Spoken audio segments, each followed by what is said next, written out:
तो मित्रों, आज के वीडियो में हम भगवान शिव के इस गुणों को जानने और समझने की कोशिश करेंगे। उसके साथ साथ हमारे जीवन में भी उतारने की कोशिश करेंगे। तो मित्रों, इस गुण को आपने समझ लिया और अपने जीवन में उतार लिया तो आपकी जिंदगी सफल है। भगवान शिव का पहला गुण है एक आदर्श पति बनना। भगवान शिव एक आदर्श पति के प्रतीक है। माता पार्वती और भगवान शिव का रिश्ता एक दूसरे के प्रति सम्मान, गहरा प्रेम और समर्थन का माना जाता है। वे दोनों एक दूसरे की नजर में बराबर है, एक दूसरे के प्रति समर्पित और एक दूसरे का सम्मान भी करते हैं।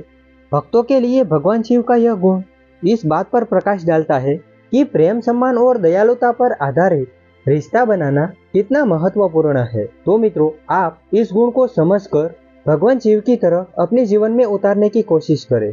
जैसे भगवान शिव अपनी पत्नी का प्रेम से सम्मान करते और एक दूसरे को एक समान दृष्टि से देखते। पति पत्नी में ना कोई बड़ा है और ना ही कोई छोटा। तो मित्रों, आप भी अपनी पत्नी को एक समान माने, ना ही अपनी गुलाम। भगवान शिव का दूसरा गुण है पूरी तरह से निष्पक्ष। भगवान शिव के सबसे प्रशंसनीय गुणों में से एक उनकी पूर्ण निष्पक्षता है। उनके बारे में हम जो भी घटनाएं और उसकी पौराणिक कथा सुनते हैं, उसमें हमें पता चलता है कि वे देवता और राक्षसों में कोई भी अंतर नहीं करते और सभी के साथ एक समान पेश आते हैं। वे देवों और असुरों दोनों को स्वीकार करते हैं, दोनों ही संप्रदायों को वरदान भी देते हैं, उन्हें गलत लगने पर उन्हें श्राप भी देते। भगवान शिव का यह गुण लोगों को अपने जीवन में न्यायपूर्ण होने का महत्व सिखाता है। आप ऐसे भी समझ सकते हो कि आपके संबंधी या आपके आड़ोस पड़ोस में कोई भी व्यक्ति अच्छा है तो उसके साथ अच्छा ही व्यवहार करना चाहिए। अगर महादेव की तरह आपकी पहुंच भी ऊंची है तो आपसे छोटे लोगों से कभी भी अन्याय मत करना। भगवान शिव का तीसरा गुण है वह एक क्षमाशील है। भगवान शिव अपनी क्षमाशीलता के लिए भी जाने जाते हैं। चाहे घटना कितनी भी बुरी क्यों ना हो और गलतियां कितनी भी गंभीर क्यों ना हो, वे उन लोगों को क्षमा करने के लिए हमेशा तैयार रहते हैं जो ईमानदारी से पश्चाताप करता हो। ऐसा कहा जाता है भगवान शिव को उनके सरल, दयालु, सुंदर स्वभाव के कारण भोलेनाथ के रूप में भी माना जाता है और वे इतने भोले थे कि वे किसी को भी क्षमा कर देते थे और शुद्ध हृदय से उनके पास आने वाले लोगों की कोई भी इच्छा पूरी करते थे।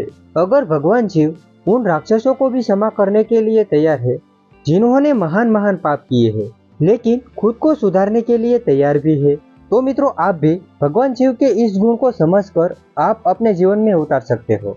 आपके जीवन में कोई भी ऐसा व्यक्ति हो, बहुत ही बुरे काम किए हो, पर वह अपने जीवन में समझ गया कि मैं बुरे काम करता हूँ और मैं सुधरने की कोशिश करता हूँ, तो आप उस व्यक्ति को क्षमा कर सकते हो। ऐसे व्यक्ति को क्षमा करने का गुण ही आपको जीवन में महान बनाता है।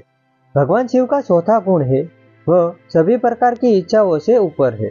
भगवान शिव एक महान तपस्वी है जिसका स्थान कैलाश पर्वत पर है। हमने उन्हें एक साधारण जानवर की खाल पहने हुए राख से लिपटे और गहरे ध्यान में देखा है। भगवान शिव भगवान होने के बाद भी यथासंभव न्यूनतम तरीके से ही रहते हैं। उनका जीवन इच्छाओं से मुक्त है क्योंकि वे सभी भौतिक इच्छाओं से परे है। यह एक ऐसा गुण है जिसे उनके कई भक्त अपने अंदर अपनाना चाहते हैं।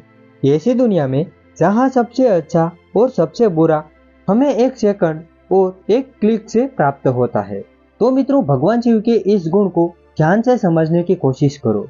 ऐसा भी नहीं कि आप अपनी इच्छाओं को ही त्याग कर दो, पर आप अपनी इच्छाओं को समझने की कोशिश करो और उस इच्छा को जीने की भी कोशिश करो, लेकिन उस इच्छा को कभी भी अपना जीवन मत बना लेना, क्योंकि आपने अपनी इच्छा को अपने जीवन में बहुत मान दिया तो आप अपने जीवन में कभी भी सुखी नहीं रह सकते।